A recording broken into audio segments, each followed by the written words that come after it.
I wait for that second one, and I see a little bit of tension, and I'm talking about I'll pull it from Texas to Detroit. I'm talking about I said it, you know? And one time I set the thing so hard, my zipper went down. Come on. That's how hard I set that. Sergio said, come on, Derek. It's just getting ridiculous. But no, like storytelling. There is no better feeling than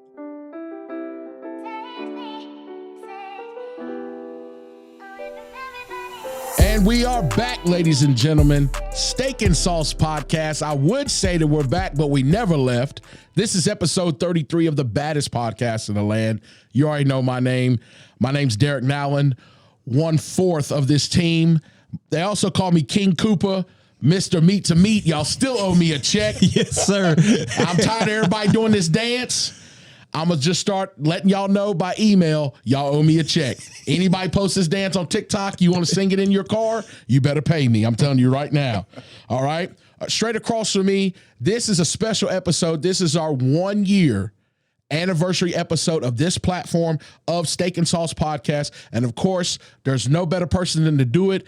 The person that we started with, Mr. Sergio Render. Give it up for him. Hey, what's going on? What's going on? Across from me, this man needs no introduction. Yes, I do. Ooh, I messed up a little bit. Needs no introduction. I can't say too much about him. I want him to keep a happy home. Yeah. This is AC 21. Give it up for him. Thank you. I appreciate it. Also, we got Maximus in the room. Y'all can't see him right now, but he's back there. Gang, he said. We're going to edit that out. He is 6'4" now. He is 9 years old. Okay? So just keep a lookout for him. Give it up for Max. Why are you lying on him? I ain't gonna lie on him. All I know is when he goes to get that contract, I better be included or it's going to be trouble. To my left, you already know who he is, and he's making a statement today. I know, right? Yeah. He's I don't know how I feel about this hat because usually people that wear that hat, they're looking at people work. Yep, boy. You know? So I feel like he's sitting back somewhere watching some people work. That's what I thought, boy. That's what you thought, boy. This is the landowner. This is Mr. Preston Eller. Y'all give it up for him. Last but surely not least, he owns the largest stake as we are sitting here talking about how these percentages are going to be divided up. He's an executive producer, and he let us know that he'll walk out if we don't get these percentages right. We got the man with the plan, the engineer, the man behind the curtain, the Wizard of Oz. Give it up for Weston. All right. Hey, we got a full house today. I'm excited about this episode. The energy is right. Glad to be back here. It's a blessing to be back here. Like we said, ladies and gentlemen, Steak and Sauce Podcast. This is the 1 year anniversary episode. We could not be here today without the good Lord, without people like Sergio believing in us, without my team. I cannot do this by myself, and I say that all the time. You take away these three guys, it'd just be me sitting here talking about something nasty, okay? So y'all don't want to hear that all day, okay? So I'm very, very thankful. Also, usually we do a word of the week, and usually it's some big word. We wanted to condense it today. The word of the week is grace. All right. And I wanted to do that word because here lately, I've been really thinking about how we are so hard on ourselves, right? We make one mistake in our lives and it just torments us for a week, right? Or months or a year. And I feel like people forgive you, the Lord forgives you, and we're still holding on to stuff. So it says, grace is the basis for the Christian faith. We believe we are saved by faith through grace. God's grace is usually defined as undeserved favor. So I feel like sometimes we feel undeserving, right? And we feel like, hey, I shouldn't accept this. I'm not a good person. But Steak and Sauce family, do me a favor. Love on yourself today. Give yourself some grace. It's okay. Everybody makes mistakes. We're all in this together. So I just wanted to start off with that right quick. People going to say, well, he's talking about the Lord, and in a few minutes he's going to be talking about draws, and that's the way it is. That's the bottom line. That's the bottom line, because Stone Cold said so. All right? I just want to listen, I'm not a hypocrite, okay? I'm just telling you how I feel, all right? And that's just how we're going to start this thing out. Now, during the week, we can get down sometimes. Y'all know I love to laugh. It picks us up. Yeah. So we go through, we find a good video that I think is pretty funny. Y'all may have seen this. If you do have headphones, do we need to pass one of these up under, or you think it'll go, Weston? Okay, Sergio, if you will it go? Hold on. Yeah, put those on. I don't think you've seen this. If you'll put those on, I know Tonio has. Boy. Has a Yeah, it ain't gonna go over that hat, overseer. Yeah. I'm not taking my hat off. We'll run this right Tell quick. y'all something that started in motherfucking days. Huh? It's called the wee wee dinner. When you first whip it out, no matter what size it is, it's called the wee wee dinner. And then when the blood starts circulating up in it, You gotta have good blood when you flow, know boy. it's chocolate salmon, That's where it works. And then when he all in her, and he beating her, and she saying, oh, I love you, baby. I ain't gonna do it no more. Don't do it. It's the Alaskan pipeline. Now, whose uncle is this? I don't know. Whose uncle is this? He went to Rugged Warehouse and got that daggone plaid short and shirt set. Now, he made a few good points. Oh, And my let me tell you something. You got to have that cayenne pepper, fellas, in your smoothies, okay? I'm going to give you a recipe. In your smoothies? Listen, get you a smoothie. Put blueberries, pineapple, kiwi. The most important ingredient is seeded watermelon. A little bit of spinach, tablespoon of cayenne pepper. Now, what that's going to do is you're going to wake up in the morning, and if you happen to roll over, you're going to levitate. Because you're going to be on 10. You feel me? He's been doing this for a week straight every morning. I haven't been in a room by myself with him since. I'm not doing it. I mean, we're flowing good. Tell about that blood flow. Good, boy. It's good. Get you rock hard. Now, everybody's going to be like, you know what? Thank you, Weston, for that. Everybody's going to be like, Derek, we just talked about the Lord and grace. And the next thing we ran into is wee dinner. Okay, now, y'all bear with me because we started out with the Lord. We're going to end with the Lord. But in between that, God knows my heart. He knows I don't mean no harm. But we got to give y'all something to look at. All these young bucks out here, quit taking them honey packs. I just gave you the remedy, okay? And you need some good sleep, at least 8 hours. Okay? Now, as you get up in age, close to your 40, stuff like that, you got to change some stuff. Yeah. You can't stay up all night playing Halo. Think that you just going to look at him. No, you can't. No, you can't. Look at it. Oh, my God. Well, we're going to get right into it. Hey, Sergio, thank you for coming back today. We know you're a busy man. We started out a little bit over a year ago with episode 1. We interviewed you. It was a great interview. The people that don't know you got a real good insight on your life, your story, everything that you've been through, the amazing work you did at Virginia Tech. Yeah. Some kids are right now in high school dreaming to be where you were at, right? Mm-hmm. Yeah. And that is something that is not going to be a reality for a lot of people because that D1 dream is hard to obtain. Yeah. You know, in some high schools, these kids are just trying to look to make the team. Yeah. And you were the number one Guard. Guard, yeah. in the nation. Yeah. I mean, when we talk about that, I just want to give that up to you, man, because that's just amazing. Life has changed a lot for us in a year. Yeah. So I wanted to start off with that with you. Since we last filmed, what all has changed in your life? It's been a few things. Number one is that I had a daughter on June the 26th. Congratulations. It was a blessing though, because she was born. She came a month early. Okay. She was born on that Sunday, and we had her home that Tuesday. She never had to go to NICU or anything like That's a that. blessing, So bro. Yeah. that was truly a blessing. So now she's about to be 11 months here in this month. Growing and beautiful. She looked like a mama, not like me, of course. She looked like you'd be okay. You know, yeah. And then, from that, I transitioned from, it's been about a year and a half, 2 years now. Right. From working at the military base and at the Radford Arsenal with BAE system.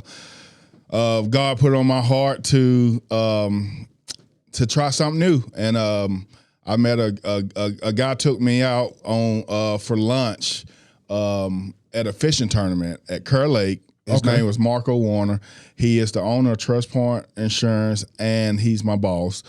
He talked to me about insurance. At first, I was like, no, I don't even know anything about insurance. I don't even know what kind of insurance I have on my vehicle right now. Right. But long story short, God working in mysterious ways, and after 2 or 3 weeks after that, I ended up resigning from BAE and starting with Trust Point December the 1st, and I've been there ever since, and it's been truly a blessing. More family time, no more swing shifts. Yeah, I'm that's healthier. rough on you. I'm not dealing with the chemicals and stuff, and then all the toxic people in that place.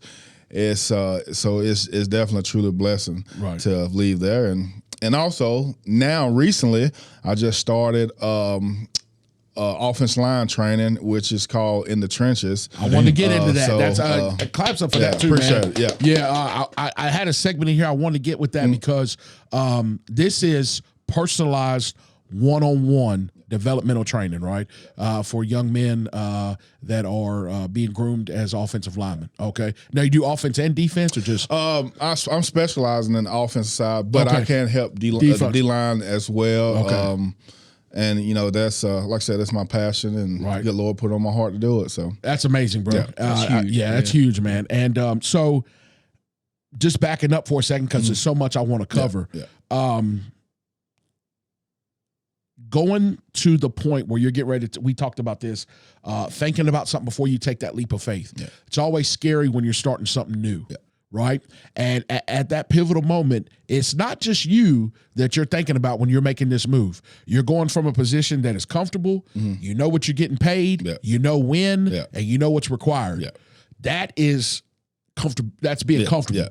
So you getting uncomfortable, going into a realm that is brand new, and you're really having to have that one-on-one building rapport with people to be able to get them signed up for these policies and stuff. Now, is this life insurance? No, so I specialize in the commercial insurance side of things, but as a company, we do all lines of insurance. Okay, all right. We had an episode on here where we talked about the importance of life insurance for young men and women and how important it is to start in your 20s. Because like I told these guys, my brothers and everybody, I said, you're in the best health you're ever going to be in. You're never going to get any healthier to go ahead and get those policies now so you can max those out. That's what creates generational wealth for everybody, right? So how difficult was it, and you're a people person, but how difficult was it learning and going through that training to become certified? Oh my goodness! I mean, it's still difficult. Like you know, when I think I know something, I learn fast that I don't completely know it. I've never been big on test taking, and so I had to take the property and casualty test, and actually I passed it on the first go. Wow! With a 70, you have to make a 70 to pass. I mean, that was awesome. And then I took the life and health side of it, and I failed it the first time. Okay. I prayed about it, and I said, you know what, I'm gonna take it again that Friday, and I end up passing it with a 70. So it was all God's timing because man, look, I didn't like school.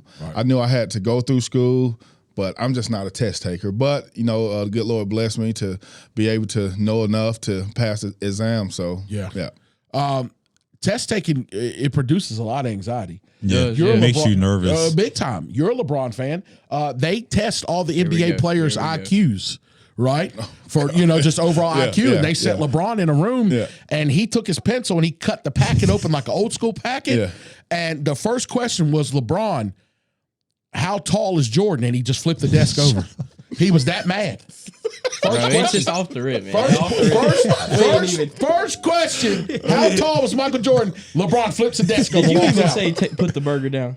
You're already talking mess. You are already talking mess. You know what? Hey, my man. No, I don't want to. Don't touch me. Don't touch me. Steak and Sauce Family. Hold up, wait, stop the tape. Put that burger down. Go ahead and hit that subscribe button, hit that notification button so you can be included on all the greatest content that we're putting out and you don't want to miss out on it. Thank you again. That's the second week in a row. That's when the show starts. That's when the show starts. The intro is everything before. Dang, how am I doing that? I don't know, man. Thank you. You got to get you just gained together. another 10%. There we go. You're back even now. Yeah, perfect. Yeah, Perfect. all right. Thank you for that. Even with who, though? I want to be even. I don't know about that. Yeah, How are we all going to fight for the largest piece? Somebody's going to be choked.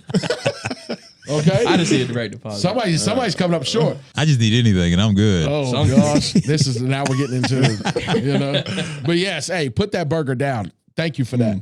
So test taking, I know when I was in school, that was probably one of the most nerve-wracking things for me because I already felt weird because I was an older dude in class. I'm not trying to look at the young girls too much, you know what I'm saying? But I am talking to them, I need help with this math and this, you know what I'm saying? And I might have had a little mint in my mouth, you know what I'm saying? Breathing on them and stuff, And I remember one time, I can say this now because I've already graduated. They put me in a separate room. I was in Dallas, Texas, going to school, and I had some notes on my phone. So I pulled my phone up and I'm trying to like scroll through them a little bit because I'm like, hey, ain't nobody in here. All of a sudden, you feel somebody standing behind you. The professor came up and said, are you texting? I said, yeah, my mom's sick. And I put Mom, I'm sorry. I said, yeah, I'm texting my mom. She ain't feeling too good, right? And he said, let me see that. And I said, you want to read my private messages to my mama? And I got mad. He's like, you know what? You're right. All it was notes from that test, So I feel bad. I can admit that now, you know what I'm saying? Grace, right? We talked about this, right? So is this new career as rewarding as you thought it would be? Yes, I still have a long ways to go, but it is for number one reason because I can spend more time with my family. When my wife needs, because my wife works from home, and so and she raises my daughter, so I can stay at home with her, help her, and still do my job. So it's very rewarding. And then, there's no cap in the amount of money that you can make in the insurance industry. So once you build your book of business and you generate some trusted partners, then you can retire early in insurance. That's and amazing. So it's truly a blessing. I have a long ways to go with insurance because let me tell you, I learn something new every day. Yeah, and it's a challenge, but it's fun. So, but that's a good thing that you're learning something new every day. Yeah, exactly. So it's now. What is one of the most challenging things that you faced building your clientele for underneath your name in insurance? Well, first of all, a lot of them know that I'm not. I've only been there a year, so they look at me on that part, and it's and I guess learning the material, and then Well, and another thing people don't realize, everyone's price shopping, looking for the cheapest premium, but what they don't realize is the cheaper premium will make you go broke because if something happens, a lot of times with the cheaper premium, you're not fully insured. And it's hard to get people to understand that because I don't make the price. The carrier's I'm just trying to make sure you're fully covered and that you have the right amount of insurance because some people have too much insurance and some people don't have enough. So I think that's one of the hardest parts for me. Yeah. I think that would be hard trying to convince because we all been there. Yeah. I think it'd be really hard to convince somebody, no, I know you see this price, but this is what's going to be best for you because now they feel like you're trying to upsell them. Yeah. Right? Yeah. And not really because I know you genuinely care about people. So I think once they get to know you and you make that personal connection with them, they see, hey, Sergio, he really wants us to have the best, type of coverage and everything. And my boss demands that, if we go, say for instance, I go to a client and if they don't have any pain or any need that we can help them with, I don't care if they have $1 million premium policy. We walk away from that because guess what? You can never build your book of business with that because most of the time they just gonna go to the next man, the next year, the next year, and the next year. But if you can find that pain in customers and fix their problems and help them, they'll stay with you for a lifetime. For a lifetime, That's what. Growing up, my family, they've always had the same person every time. If there is an issue, it's the same guy. Yeah, You can call him at 5, 6, 7. He's answering. And that's huge, having that one-on-one, that person that you really know. Right. I always appreciated that, in that type of business. Now, did they get you on board with him too? Did they try to pass that down? I was on there when I was in high school, but my father was in the military, so I took advantage of USA because of how good that. I don't blame you. If I could get it, I'm grabbing it. That's one of the best. Shout out to all the veterans out there as well, all the men and women who served. And it's a great USA is great. I call them up and they say, "Hello, Derek." They know me. Yeah. Look at Max. Thank you. Look, so have your family goes through one guy, and this is your whole family.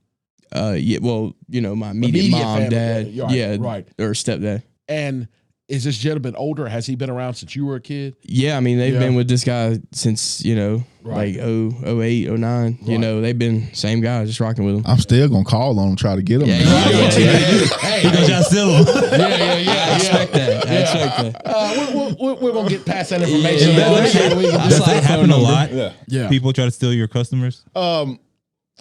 Well, see, I'm just starting off, so I have a decent amount of customers, but you're gonna have. I mean, people have a job just like I do. They're trying to make money or build, have more clientele and stuff. So yeah, and I expect that to happen, But as long as I'm doing what I need to do, and our customer service is second to none. Got you. I mean, they're not going anywhere. Right. Yeah, I really truly believe that. So right. Now, do you want to get into different avenues with insurance, or just eventually? You said you're in commercial right now.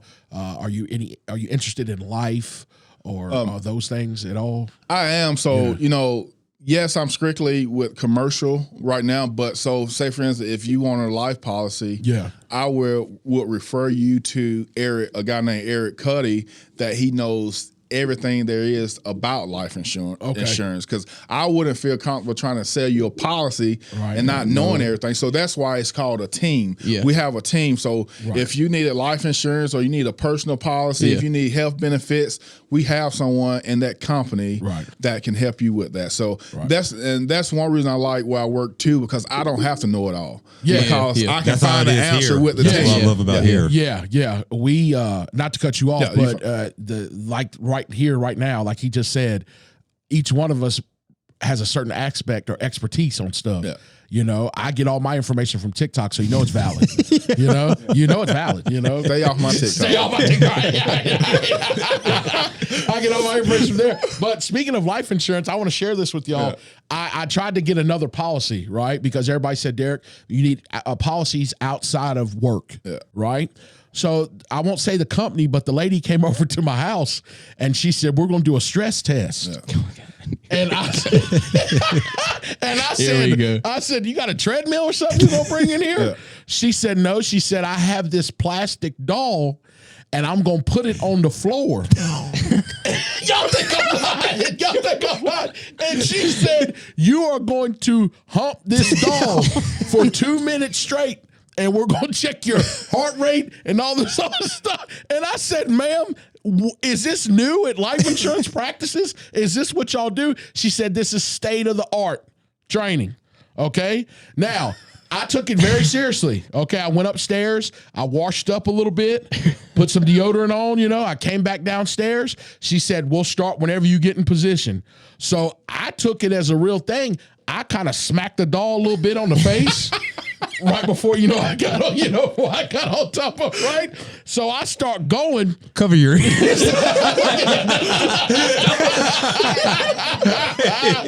So I start going, and 30 seconds in, I'm sweating. I mean, I'm tearing that plastic up.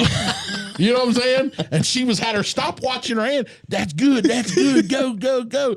And finally she said, time. And I felt like one of those guys on the Bulls. I threw my hand up in the air and I rolled over. She said, hurry up, stand up. So she took my heart rate and everything like that, did some blood work and stuff. I got the policy, but she said, your heart rate was on the upper end. She said it shouldn't have got that high in 2 minutes. I said, well, you see what type of work I was doing? That wasn't no regular stuff. You know what I'm saying? So I'm letting y'all know now, y'all get life insurance policy from this particular company. Be prepared. Are you ready for that? No. I couldn't do something. How would your family feel if they came in and you were on top of this plastic doll and you're trying to tell them this is for life insurance? I'm not really sure how they feel. I already know I'm gonna hear about this from my family. This what you just said right here every time. Right, she at one point I went to grab the back of the leg and put the leg up on the doll. She said, don't do that. That hip ain't attached too good. Somebody's $2,000 doll or something like that. I don't know, but I don't know if everybody's doing that, but that's what I experienced. Well, at least you got it.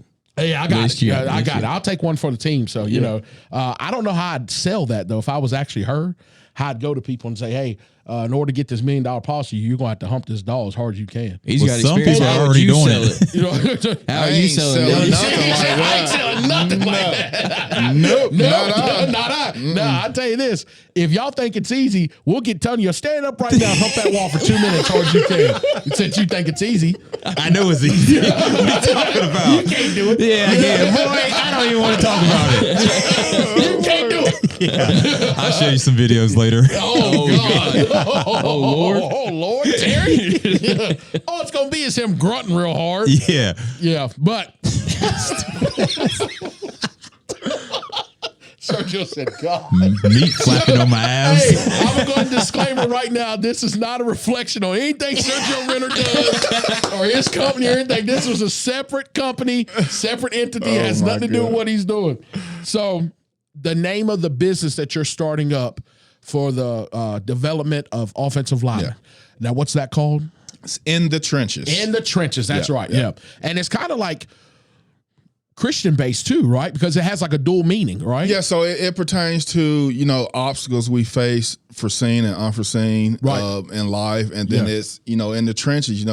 You're battling with some of the biggest, strongest, most physical guys every Saturday. So Right. and then and whenever those struggles are happening in life or on the football field, you just I always go back to Philippians 4:13. I can do all things through Christ who strengthens me, Amen. and that I'm telling you, that scripture there got me through life. And Right. look, I don't read the Bible a lot. I try, and I can't remember half of the stuff. Right. But that one verse, it got me through life. I'm Sticks telling with you. you. Yeah.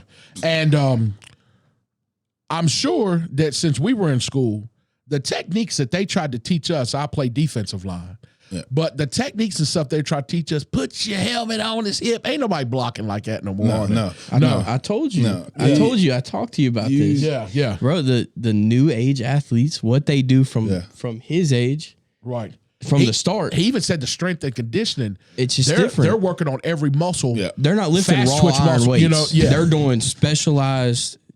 Chill out. Don't he sound like an owner right now? We talked about this. Right, yeah. Now look at him. That boy, look at him. You see how he moves? But yeah, they got they have whole different techniques. You're doing sand training and all this other stuff. I mean, it's different since it's only been about 10, 11 years since I played, but the techniques and everything is different. Yeah. But I'm like, now, if I learned more now. I know more now than you when I did back did then. when I played. Right. And you had if I some of the knew that, best. if I knew what I knew now, I'd be in NFL now. But I fell out of love with the game, so that's a different story. But man, the technique part of it, it's ideal because you can take one of the most softest men and make them turn them into a decent player based off technique.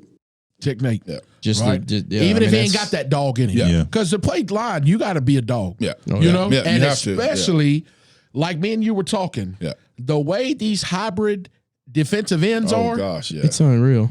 the way, hey, listen to me. It's unreal. The way these hybrid defensive ends are, they're not even putting their hands in the dirt no more. Yeah. I mean, to be a daggone tackle, I couldn't imagine that. And To then get around running there, a lot of the DNs are, 6'5", 260, running 4.4s, 4.5s. Yeah. That's what a receiver runs. Yep. Right. How do you compete? And even the D tackles that are have 100 pounds are still right there at those numbers. Yeah. Right, Exactly. yeah. Higher fours. Yeah. There was one dude, what did he weigh? He was 345, 6'3", and he was running a 4.9. Look at the guy Davis from Georgia. He was like 6'9". Jordan Davis. Yeah. 345, and he ran like a 4.8, 4.9 in the combine when he came out. Straight Imagine And that's the getting thing. hit It's by not. that. It's every one of them. Yeah. Oh, yeah. Every Yeah. player, every yeah. D tackle, every DN, they all run these numbers, and it's like how? Yeah. How? They saw Jerry Jones. He was up there when they was doing the combine and stuff. And when them boys was coming out, he leaned over and talked to one of his staff. I could read his lips. That's Jerry Jones right there. That's my grandpa. That's Jerry Jones. Hey, that's Jerry Jones. I would If he called me right now and was like, "You come join my family," I'd be over there in a minute. Hey, I'd be over there. I'd be right on that boat. The guy leaned over. He said, "I want him." Yeah. I said, He says some dirty stuff. Yeah, he does. Yeah, he does. He's always out in the clubs. Jerry Jones in there. Yeah, Jerry's the man, boy. Jerry, I will say, I was honored, and I might have said this before. When I lived in Texas, my buddy got us tickets. Yeah. Now, Dallas wasn't playing, but I think Oregon or somebody played there. It was something crazy. I never looked at the field one time during that game. That screen is so big, it takes all your focus away from the field, and you're literally just looking flat out at the biggest screen you've ever seen. Well, the screen is just as length as the field. It's a is. field. Yeah. I mean, I looked down a couple times. That's insane. You know, but I never really watched the field play, you know? And we went to go get some concessions, and the guy said, "Hey, big dog," he said, "I'd grab 2 drinks if I was you."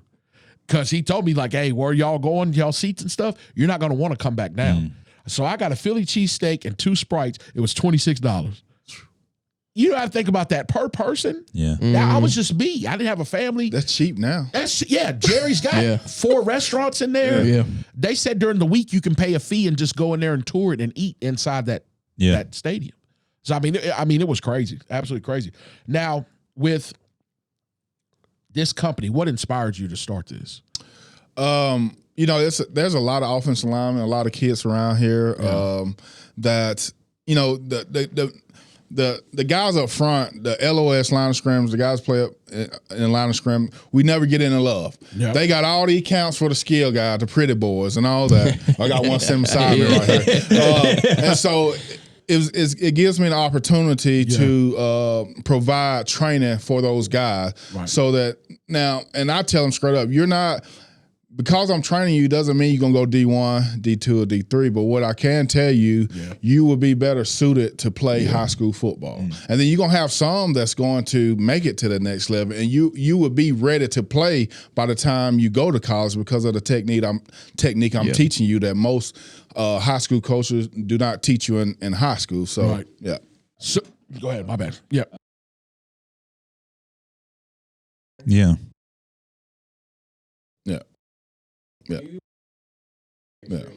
You were the best.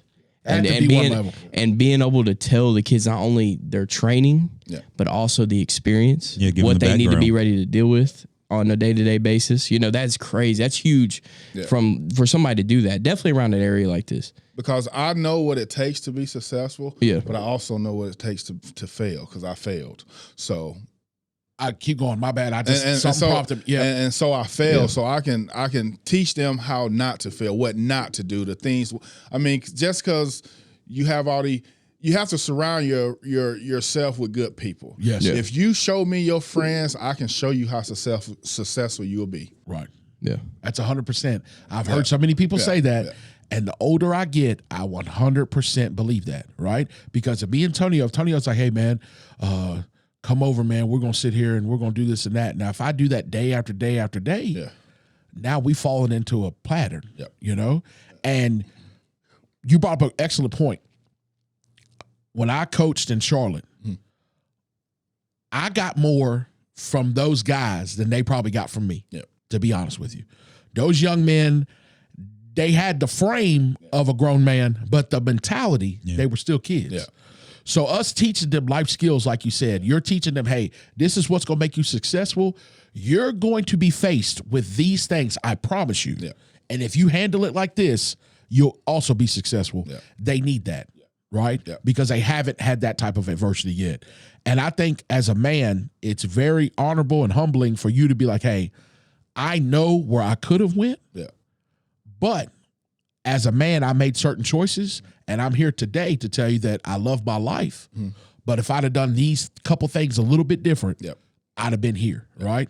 And you've made peace with that. Yeah. Oh, yeah. That's the biggest part about life is, I think, making peace to go to the next chapter.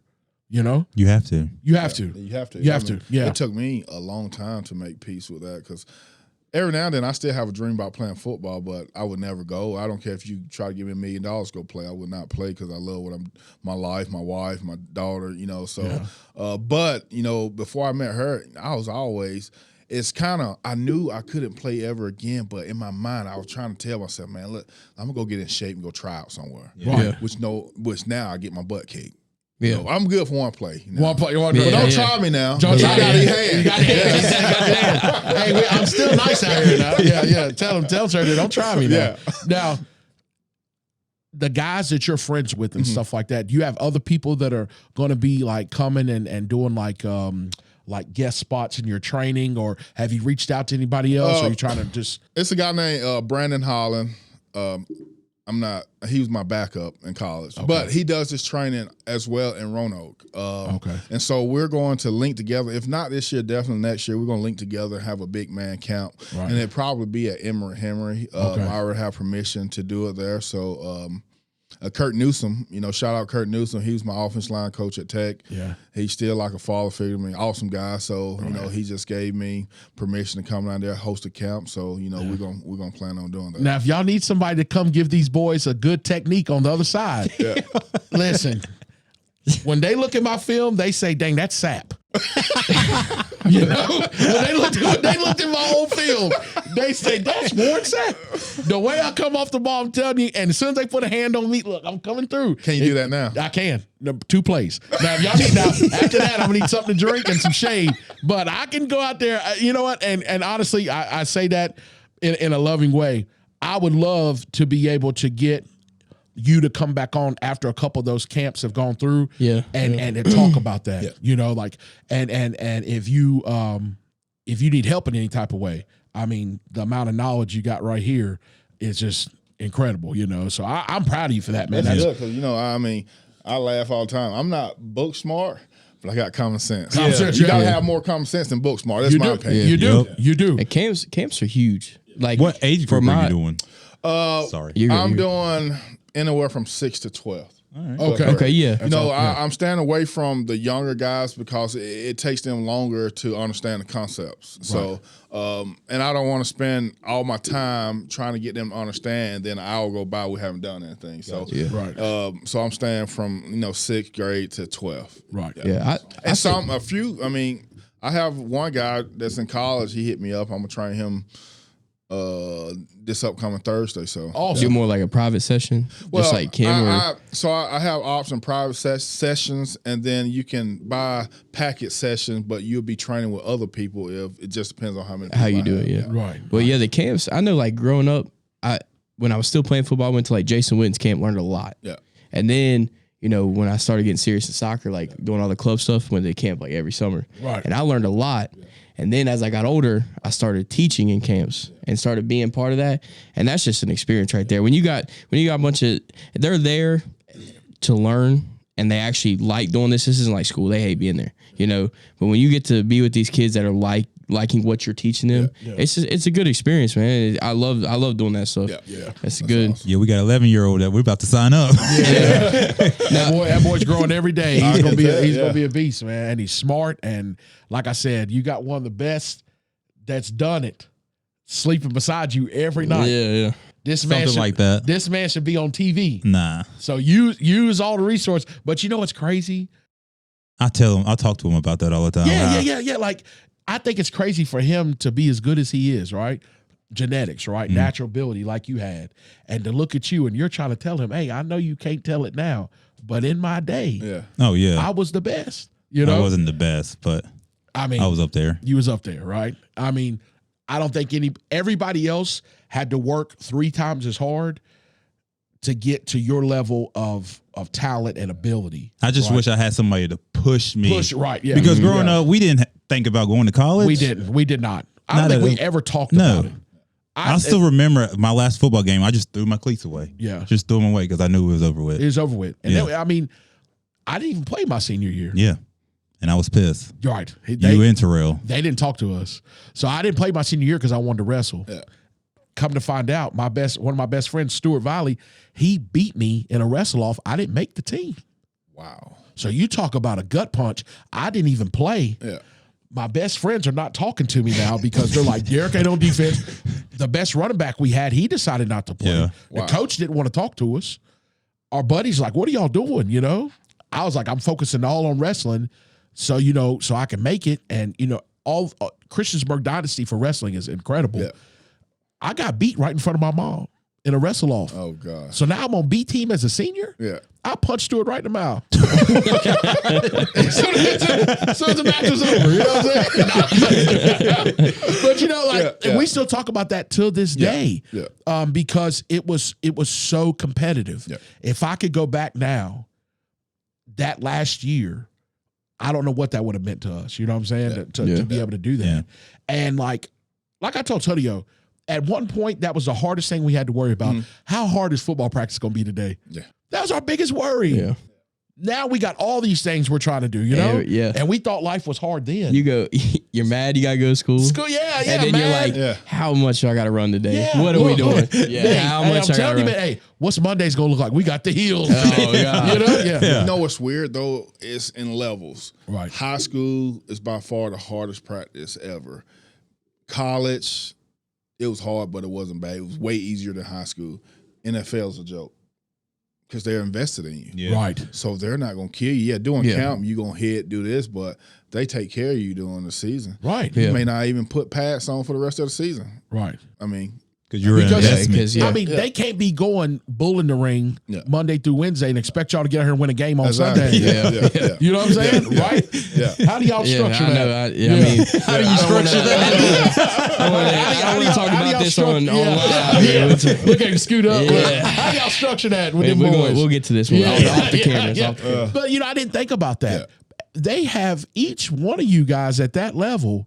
That is a huge investment. Yeah. We can't have you out here trying to see who's the dog. Yeah. Yeah. You're already the dog. That's why you made it here. Yep. You show that on Sunday, you know?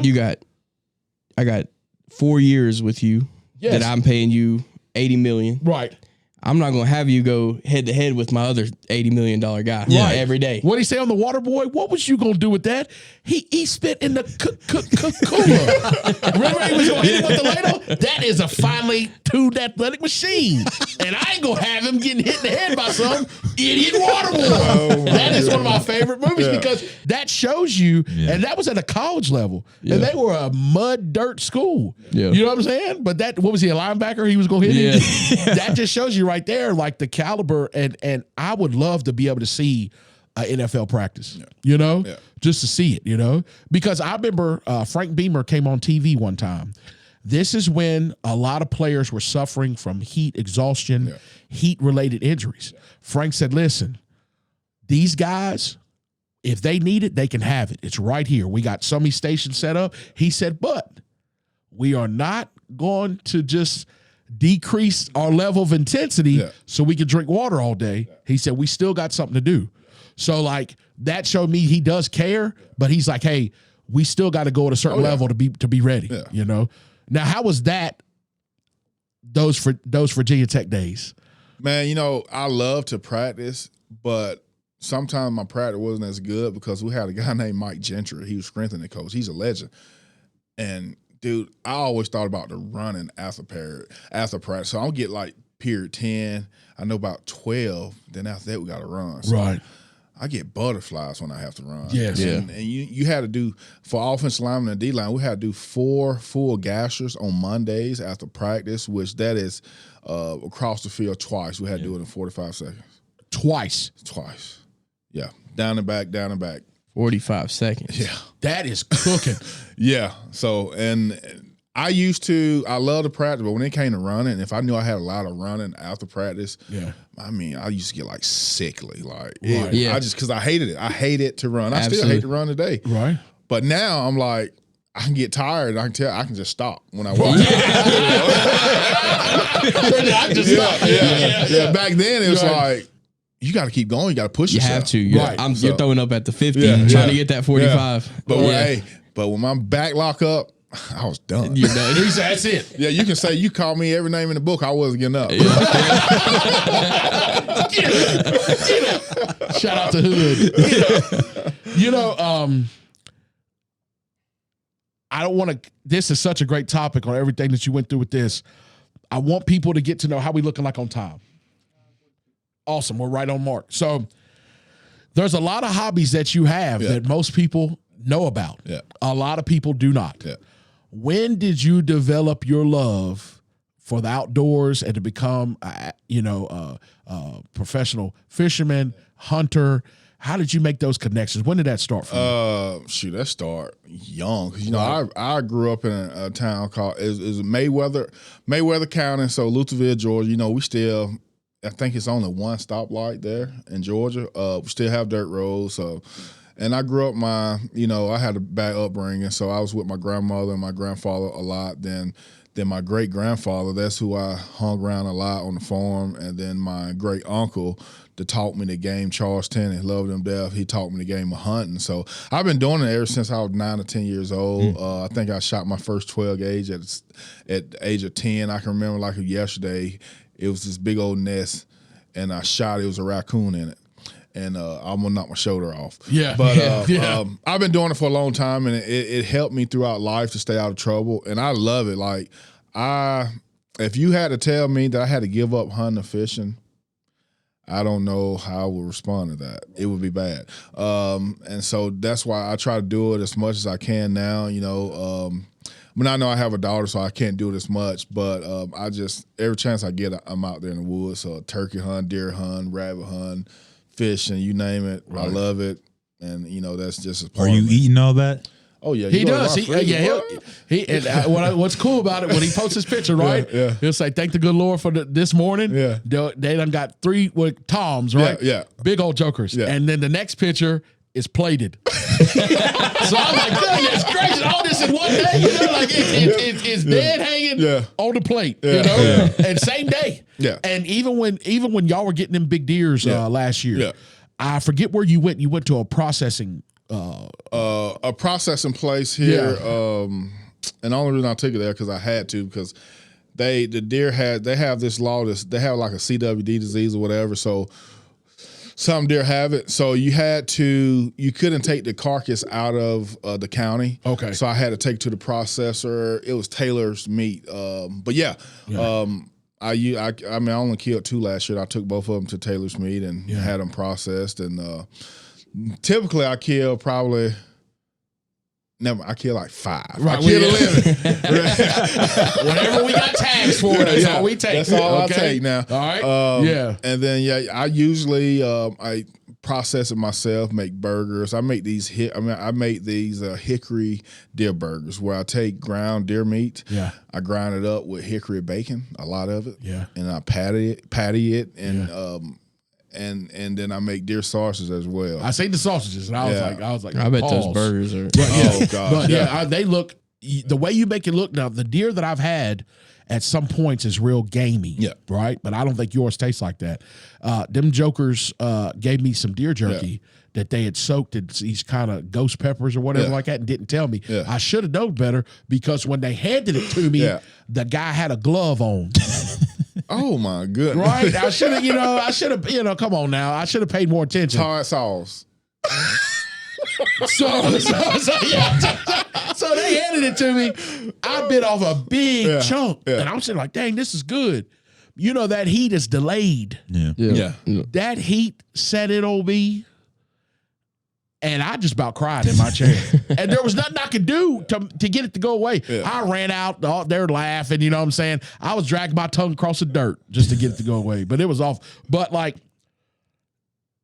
also in this area, is it dangerous to be out there as much as you are in the woods and stuff like that? I know you're hunting where people know you. Yeah. But there's a lot of other people with scopes on the ground too while y'all are out there. Have you ever experienced a close call? No, I have not. I have never. A lot of the places I hunt, if I see something different, I usually know who's supposed to be on the property. So if you're hunting close to me, if I see you, then I know that you're probably a poacher or something like that. I will confront you. I don't have a problem with that at all. Get off my land. But you have to be cautious when you do it, because people are crazy these days. People don't care, but I don't have to. I hunt private property, so I don't really have to worry about that much, and just Bigfoot. Just Bigfoot. Now, I was gonna get into that too, because there were some guys, they went into the woods, and y'all gonna think I'm lying, but it's 100% true. I am. There was an Indian tracker and he had the feathers and stuff, and he laid them on the ground, and he was doing a little chant. He got the energy from the ground, you know? And he said that Bigfoot is right over that ridge. So the guy screamed out, "Ooh!" They ran over the ridge, right? The camera was tumbling. The guy got in a fist fight with Bigfoot over the ridge. And there were points where the camera was flipping. You could see this giant, hairy, animal. And they're tussling, right? The camera backs up. The guy's all out of breath. The shirt's ripped.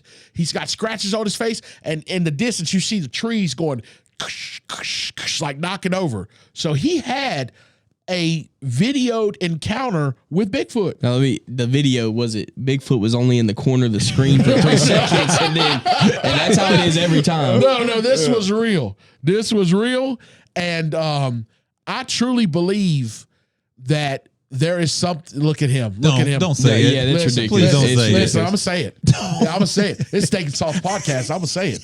I truly believe that there's something like that out there. Man, these guys. All right, so you were telling me, So, you can sit here and watch all these dudes. They get on the camera and they go out there, and it's always on the thermal vision, and they're always, just walking real slow, and one of them will knock 2 sticks together. Yeah. And then they all go. They hear like one squirrel hit the ground, and they're like, Then it's commercial break. Yeah, then it's commercial break. We'll be right back. Yeah. I'm gonna tell you like this. I believe it because the first deer I ever killed, what I did is I took this special soap that takes the scent off of you. I got butt naked. Covered myself in leaves. I had one apple in my mouth and a buck knife. And that deer came up and started nibbling on that apples in my mouth, and I gutted him. First deer I ever killed. Y'all believe that? No. fact check over here. Yeah, he's on every show now. No, Sergio, they make fun of me because I recently had a fishing trip out in Chattanooga. Shout out my boy Stuart. I caught a personal best smallmouth, right? Highlight of my day.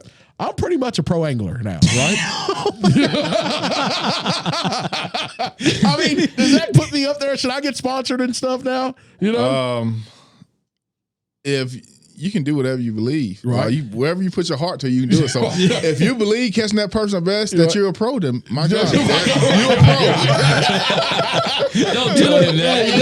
Tell him what I did. Tell him what I did. I already said this once, but I got a new thing he started doing too. Every day since he came back, if we're riding around, he passes a pond. He's got his head over. Oh my God. He's like that in the car, and he's like, "There's got to be some big ones in there." And then every single night for the last month, I have some kind of bass video on TikTok. He sends it to Instagram. Do you own a pole? Yeah, I got plenty of poles and stuff. Right. And I've been buying them as I go. Sometimes in yard sales, sometimes I'll just buy them from friends and stuff. I got catfish poles set up when we go up to West Virginia to that. The catfish, the stock ponds. I got. You better stay out of West Virginia. Yeah, you better stay out of West Virginia. Right. Yeah, you better stay out there. I got some. I've actually recently learned how to properly cast a bait caster. Right, it's pretty good. It was hard. Yeah. My cousin, he taught me, and I got it down. But now I got the vision for it. When I see a little pond and around that bank, it's a little bit of it's a little disturbed. You know what I'm saying? It's got a little. Like marsh or plants growing out of it, there's one just settling right there. And the type of glasses I had that were polarized, I could see them fish. I saw a big old belly largemouth, had to be 10 pounds, swim right up under our boat. Everybody turned, we cast out like 15 feet to bring it in, right? And we're just working it. She swam right in between all 3 lines and just kept going out. Now, my buddy said because she was trying to find these beds or whatever, So there's a whole technical aspect to this stuff that I wanted you to get into because you fish in tournaments. You've placed high in these tournaments. You're sponsored.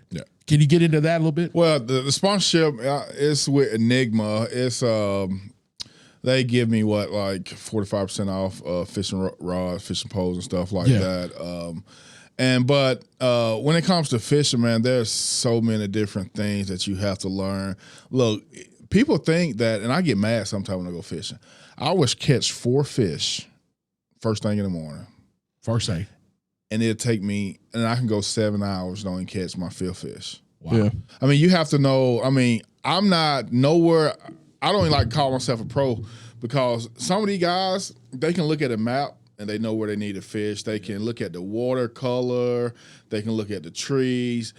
These pros that making millions of dollars, they can dissect a 45,000 acre lake in like 2 days. Yeah, and just know where every hot spot is. They never fish. They just idle, drive back and forth. I mean, it's an art to it, man, and it's and now with the technology, it's hard to come in first.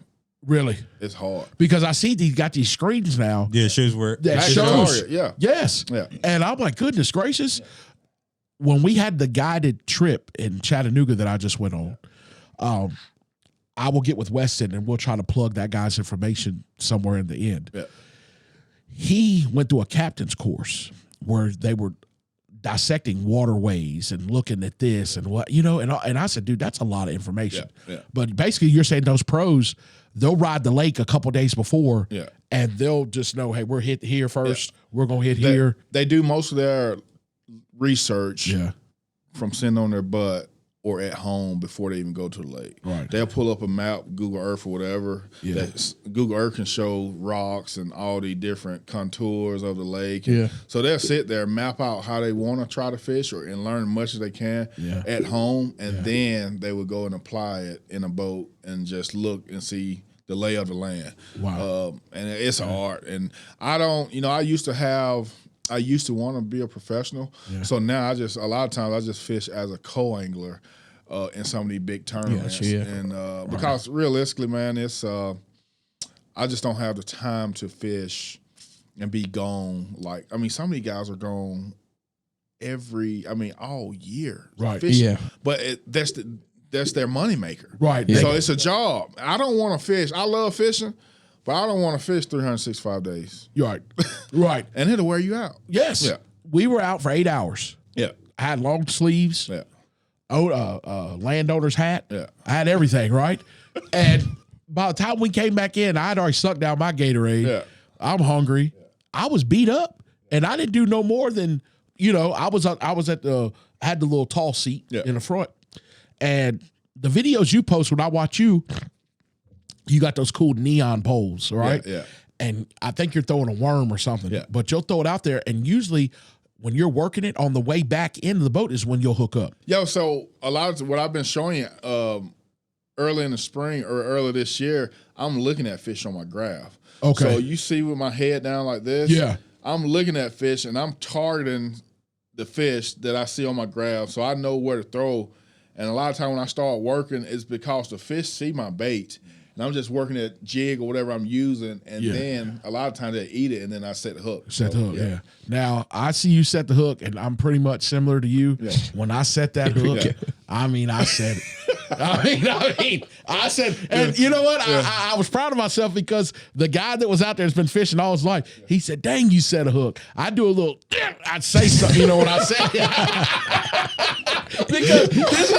because this is what I learned. Yeah. He told me, he said, bass, the big ones have this vortex, like you told me. Yeah. They will get close to the bait, and the bait will be 6 inches in front of them. They will engulf and pull that bait. Now, you feel that first one, that was them pulling. Yeah. That hasn't really set yet.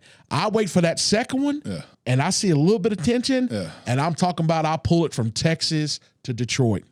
I'm talking about I set it, And one time I set the thing so hard, my zipper went down. Come on, that's how hard I set that. Sergio said, come on, Derek. It's just getting ridiculous. But no, like storytelling. There is no better feeling than when you set that hook and it's on there. And I learned about holding the rod past the third eyelet to land the fish that way. He's like, don't pull it, you'll break it. And also, I didn't know all that kind of stuff, you know.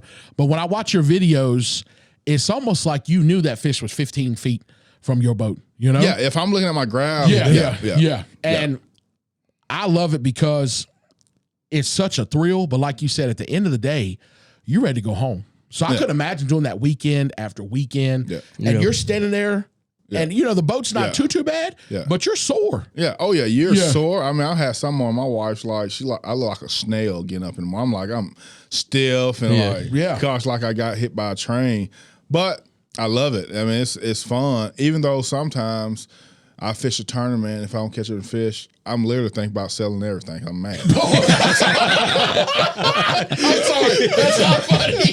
I'll sell it all. Yeah. Boat and all. Yeah, I think about it all the time. Yeah. If I fish a tournament and do bad and I think I was going to do good, and I get beat to death, I would literally drive home. I think I'm going to sell my boat, my fishing post, everything. It kills you at night. You're laying down in bed and you're thinking about it. Yeah. Gone. I'm selling everything. Everything. Yeah. Now, how often do you have to fish to keep like that sponsorship with them? I'm not saying that sponsorship is a joke, but it's so many people that has that little that sponsorship that they forget to take you off if you're not posting or doing anything like so. I don't have it for years, but I think they don't figure me out. Right. He said that right. They got you now, buddy. I'm not posting anything. We need to repost some more videos. Yeah, we out here. So, but you know, it's just, but by them giving me a sponsor, it just helps market their stuff out. You know, the more clients they'll get, and like say for instance, KVD, you take a little, say just some kind of crankbait. If he wins that big tournament with that crankbait, at the end of the day, everybody's gonna have it. He's gonna show it. Everyone that fish is gonna go try to find that crankbait, and it'll make someone else rich. Right, richer. Right. How about that? Yeah. So. Jimmy Houston, I love him to death. Right. Yeah. I just saw a video of him, and I used to watch him growing up. And shout out to my dad. Yeah. You know how silly he is. Yeah. You know, he used to tell me Jimmy Houston paid divers at his stocked lakes in Texas to grab the fish and put them on the hooks. And then they pull the line, and Jimmy said, "Oh, we got one," because Dad said, "Ain't no way he's pulling fish out like that." But they said he's got. Dad said he's got two of the biggest stocked lakes on his property. Nothing but trophy bass, 13-pound. Stuff you hardly ever see. I just think that's amazing. My dream. Didn't you send me? Who else has? All right, so there's a guy. Who was that? It was an old man. He has a small pond. Yeah. He has a. He was like famous though. Yeah, he has a. I forget his name. Who was? He has a 13-pound largemouth in his pond. Never been caught, but he knows her. He said, "All right, today I'm gonna get her by hand." So he leans over the dock with a bait fish. He's swirling. I'm gonna send you it. He's swirling in the water. Now he's doing this about 30 seconds. All of a sudden, you see that big old mouth come up, right? He said, and he's splashing around. Got two hands on the mouth. Yeah. His buddy helps him up. Sergio, it looked like he was pulling up the belly on it. Yeah, looked like he's holding up this book. And they waited 13.6. Yeah, it's huge. And he put her back. He said, "That's the only way I'll get her. But nobody can catch her." So. At nighttime when I should be asleep, I'm on YouTube watching how to make a backyard pond and backyard pond fishing and stuff, because my dream in the next 5 years, I'm saying it right now, this show's going to take off. I'm going to have the highest percentage. I'm joking. All I want is some land like you have right now. Yeah. I want a 1 acre pond that I can shock and stock and do all that stuff to it, have it right, and I can just ride my 4-wheeler down there, fish, come back home, shoot a gun without having to worry about somebody getting mad. That's all I want. So I'm claiming it now. That's what I want, You know the best thing about living in the middle of nowhere, and I told my wife this all the time. Yeah. I can come outside and use the bathroom and don't have to worry about soul. There is nothing better than pissing first thing in the morning outside under the stars. With my dogs. Yes. And if anything's up there, them dogs going to be on it. Yeah. The dogs you got, they're going to be on it. Yeah. As a black man involved in these sporting, because these are sports. Yeah. These sporting events that you are. Yeah. And I got 1 or 2 more questions for you. What has been some positive feedback that you've got and negative? Well, I'm gonna be honest with you. I haven't really had any negative feedback. You know, I get some looks here and there, but a lot of time but back in the day, I was like, oh, they looking at me because I'm black. But a lot of times they looking at me because I'm 6'3", 350. And they're right. I hope he's not in the boat with me because we're gonna sink. Right, because them bass boats, they're 4 inches out the water, some of them, and I'm, But I've been fortunate, man. A lot of the boaters that I've fished with in these bigger tournaments, they've been great, man. I mean, awesome people. Always give me good feedback. Hey, you should try this. You're doing a good job. Keep at it. And I've gained some friends. Like I've gained some lifetime friends from fishing. Like I have a buddy that I drew out 5 or 6 years ago. His name is Bert Hutchinson. He owned Tri-Clean in Hillsborough, North Carolina, cleaning service, and we're friends. I mean, like I talk to him like every week. That's amazing. My wife's like, "Oh, who you talking to now, Bert?" The bromance. It's about friendships, man. It's about the perspective, man. Racism it's real, but at this point, and this is just my opinion, I think it's about 50-50. Because I'm gonna tell you, there's some black neighborhoods that some white people go to, you're not welcome, and vice versa. Yeah, but yes. I think I think media is just keeping this thing alive, because we can sit here and joke, have fun. Yeah, I had one guy call me the N-word on the phone.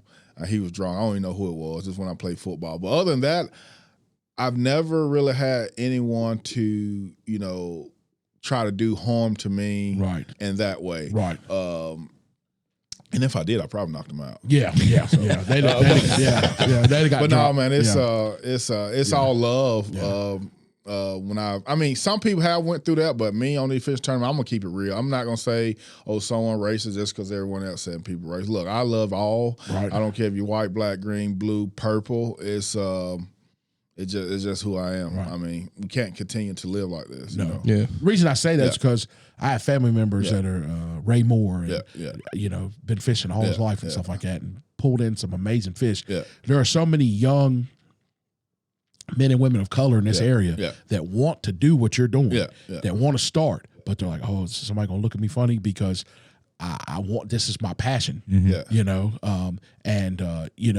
Shout out my cousin Devin and his page and everything. And when they watch this and they see you and they look you up and they see what you've been doing and stuff like that, I think that'll inspire a lot of people to get out here more. And I've learned that I don't care what anyone else think about me. It's one person that I want to make sure I'm tight with.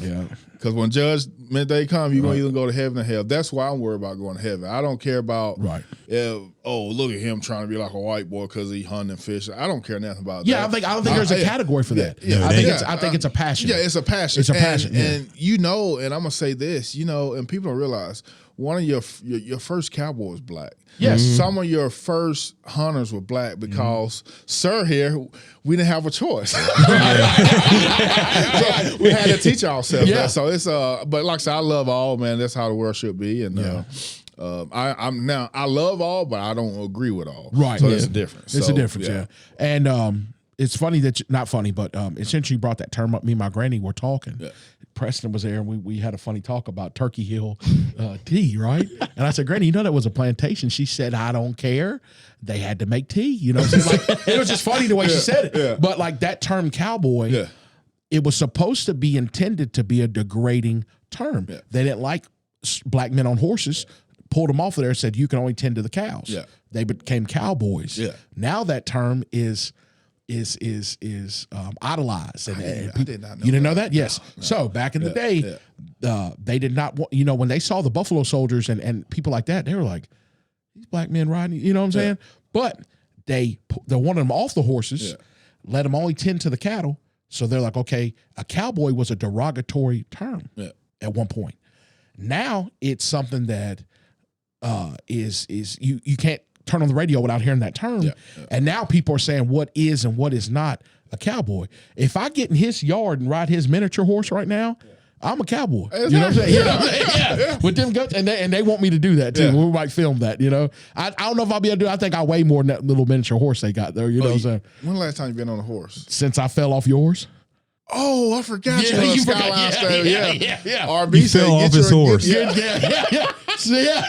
So don't get back on horses. You have bad luck with horses. Yes, I mean terrible luck. It was a great ride. Yeah. Shout out to JB Simpkins. Yeah. They have a great family, great business. Yeah. Best friend Sergio and family really. Yeah. And Sergio has a horse up there. Yeah. JB said, "I got a horse for you," right? Yeah. And when they brought it out, I was like, I ain't getting on it.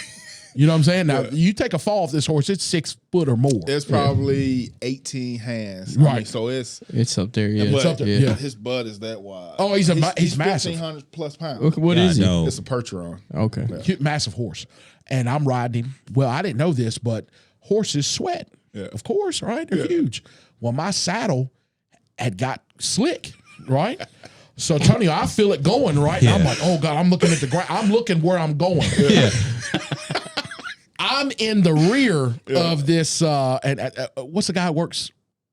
Jonathan Hilton. Yeah. All right. So John's up front, and the only thing I could do, that's the saddle went. I'm going, Tonio. I'm falling. Yeah. I went, oh, that's the only sound I made. That's the only sound I could make. Tonio, I went, my foot is in the stirrup, right? Yeah. My left leg, my hip pops because I'm stretched to the max. My hip pops, my left leg's up in the air. I'm falling, but I tucked my arm because I didn't want to go down like this. You know, that's bad. It's done. My weight on it's done. Yeah. So I tucked my arm and I just hit. And I laid there for a minute and I said, all right, the pain's coming. I know it's coming. Just lay here for a minute. It didn't come. So I said, oh gosh, everybody turned around. You all right? You all right? And next thing I was worried about, I'm right next to this horse. I didn't want him to jump up, come down to me. So I just start rolling, right? I just roll into this thick brush, right? They said, Derek, get up. They dusted me off. Had to find a big stump. I'm not tall enough to jump back on this horse. So I had to find a huge stump and roll it over next to the horse. He had to reposition the saddle there. Now, anybody in their right mind would have walked the rest of the way, right? We was way too far out for me to walk back, you know? So I did. I was brave. I got back up on the horse, and I text Sergio, and Sergio said, let me tell you one thing. You keep your big off my horse. When he found out I was on the boat. That was a beautiful day, man. Yeah, shout out to JB. You should bring all these guys one day. Oh, they love it. Y'all love it, man. It'd be awesome. There is nothing better. I've been a lot of stuff, done a lot of things. Yeah. There's nothing better than being on a horse. Oh, and the ride is about, what, 2 hours? You can do a 1 hour ride or you can do a 2 hour ride. I think we did a 2 hour ride that day. And I mean, you wouldn't even know all this land is in Radford. We rode a horse at Relay for Life. Yes, we did. And yours took off again. That's why I said you have bad luck with horses. We was at Relay. We was at Relay for Life. They know that you're nervous. We was at smart. Young Life Camp. Yep. My horse went off the path. Yeah. I tried to, pull him back. I'm pulling him, and this joker saw something in the field, Sergio, and took off full bore. Yeah. Now I'm going down the side of a hill. Right, screaming. We was like, "Where's Derek at?" Because my horse was following him, so I had to jerk my horse to stay on the trail. And we was like, "Where's Derek at?" We see him coming down the mountain. Sergio, I am coming. Yes, scared for my life. The only thing I can think about is this 1,000-pound horse is running on legs no bigger than this little thing right here. Why them horses got little ass legs like that? And I said, at any moment, these things are gonna snap. And I'm going flying, you know what I'm saying? So they called up to me and corralled the horse and everything. I'm scared. I said, get me off. And me and Tonio was like, we like it on the ground. They got mad because we didn't want to do nothing else off the ground, you know what I'm saying? So that's a funny story. But I'd love to see that. Oh, it was priceless. Priceless. And the face, the face that Derek makes when he gets he's trying to figure out a situation. Yes. I was panicking. I almost just dove off. I ain't gonna lie. I was gonna let the horse go, But from being on here episode 1, you support us. You've helped us launch this platform, this show.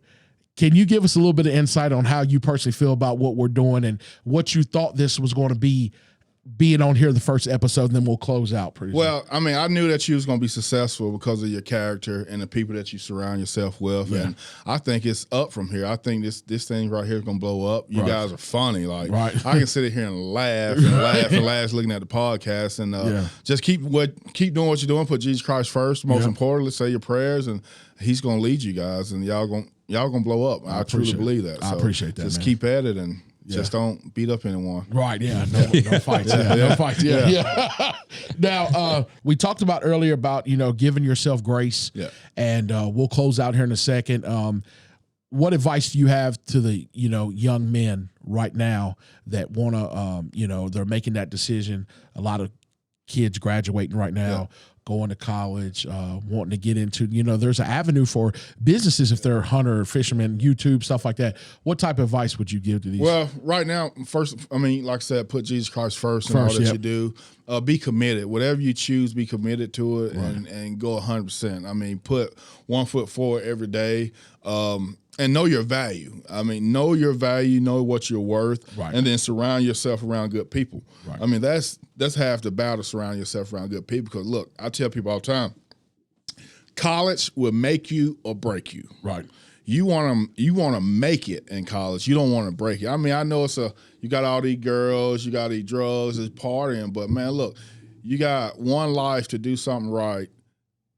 I'm not saying don't have fun, right, but surround yourself with people. Oh, if I'm about to get in a car drunk and try to drive, have that friend that you know is going to say, hey, no, you're not driving. Give me your keys. Let's call a DD, and we're going to get you home safe. You got to surround yourself with those people and just try to be the best that you can be each day. Respect people, love people, and like I said, just keep Jesus Christ first, and he'll fight your battles, and like I said, the rest will be history. Yes, sir. Yes, sir. Well, Sergio, we all thank you for being here. We know you got a busy schedule. This has been a great episode, man. I could talk to you every day. Yeah. I really appreciate it, man. And our friendship goes way past anything we do on here. So, man, I appreciate the mentorship, and you've looked out for me several times, man. So I appreciate that. Ladies and gentlemen, Steak and Sauce family, this has been another great episode of the baddest podcast in the land. If you don't know, you should, because your baby mama does. She daggone sure does. And we don't want her. We don't want her. What Future say to Steve Harvey? Tell Steve Harvey, I don't want her. It's a new year. I told y'all before, I ain't been popping a lot of stuff, okay? I've been making moves. I've been doing good. I'm very humble. Y'all better get on the right team. Cold summer. It's going to be a cold summer. I'm telling you that right now. Y'all better get around the team. Y'all denied us. Y'all thought we was just going to be some little piddly thing. Okay, we're coming. All right. And I don't want a bunch of DMs and phone calls talking about, hey, how you doing? Well, how are you? Right? How are you? Right, Maximus? Yes. All right. So he ready to go.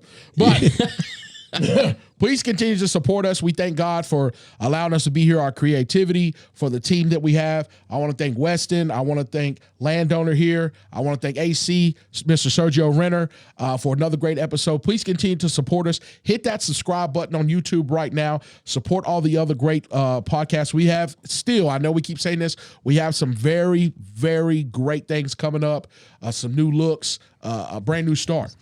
What'd you say? Steak and Sauce Comedy.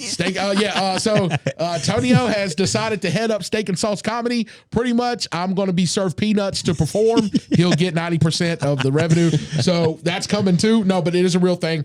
We're going to bring in some of my comedian buddies, and we're going to do some of our material on the platform. So it'll be great. We got some new episodes coming up. We have a lot of good stuff. So thank you for tuning in. Baddest podcast in the land. Until the next time, be blessed. Captain Planet.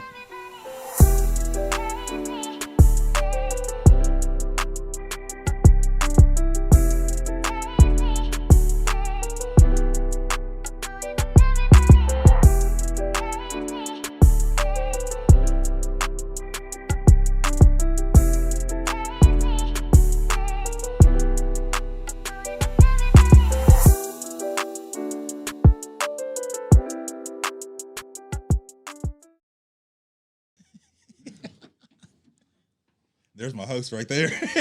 I'm pretty much, he's gonna be performing. He's the host. I'm getting cut out of the deal. They want me to get on here and tell jokes, and he's gonna be back there like this. Yeah, good job, boy. Good job, boy. We're gonna go to work every day for him. Yes. And he's gonna have a bag of McDoubles. That's all we'll get fed. He even plugged it. He said, "I get 25%. What are you talking about?" 25%. Yeah. That was awesome. Thank you, man. Appreciate it. I enjoyed it, man. No, that's awesome. Yeah. I had a whole block I didn't get into because we hit the time. Yeah. But I think we covered a lot of good stuff, man. That was a good time. I enjoyed it. For sure. Yeah. See my. I had a skit that I was going to do with Tony on them about being a trainer. Yeah. And I was going to have them because they still look young. Yeah. And I'm be like, why you talk while I'm talking? I'm be like, your mom ain't even paid for you to be here yet. Yeah. You know what I'm saying? Like, and I say, no, it ain't about the money. And then the camera follows me and I go over to him like, you got the check on you? Do you have it? You know what I'm saying? Like, I was thinking we need to do a bodybuilder skit with all of us and all of us being a real bodybuilder. And we're really doing this. Just trying to work on our poses and stuff. That would be hilarious. You need to try something. You know that one guy, he acts like a coach, And oh boy. Oh gosh, dude. Remember he's eating the sunflower seeds and he's like, that's how they do it on the sideline. Oh, you're talking about the black dude. And then your mom on here say something like, yeah. You need to try to do something like that dude there. Yeah. He's did you see him with Deion Sanders? When he walked like Deion's all pigeons, and Deion's like, I don't walk like that. He's like, yeah, you do. What's his athletic? Lou Young. All right, Lou Young. He played in the NFL. Yeah. I think around the time you did. Really? He went to 3 teams, but he didn't. Yeah. You know, Lou Young. Yeah, that's funny. Yeah, he's funny. Hilarious. Good. He's been on award shows. Deion's had him out in his practices. Really? That one NFL player from the Bills is his best friend. Diggs. Yeah. Diggs is his best friend. Yeah. He'd be roasting. Oh gosh, bro, it's hilarious. I'd be crying. Thank y'all so much, man. This has been awesome.